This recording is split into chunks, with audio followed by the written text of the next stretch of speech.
sú si posledné chvíle v meste a môžem ráno vyraziť. Moje pocity pri odchode sú zmiešané. Počasie dneska je dosť depresívne a pripadá mi, že za mnou plače. Napriek tomu, že celé mesto je vyzdobené, na každom kúsku nachádzam samé dobroty, no aj tak moje odhodlanie ísť za slnečnými lúčami na letovačku je silnejšie.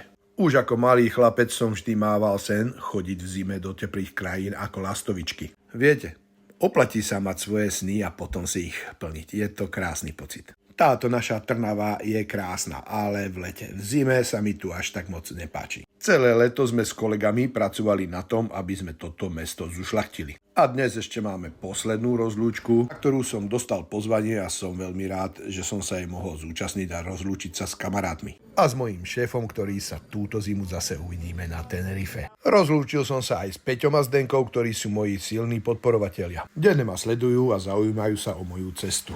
Tak a opúšťame naše mesto. Zastavím sa ešte urobiť menšie nákupy na cestu. Konečne som zbalený a môžem vyrážať. Pribalujem aj tekutý univerzálny translátor, ktorý som dostal ako dar na túto cestu. To je zatiaľ všetko a už len vybrať trasu, po ktorej pôjdem.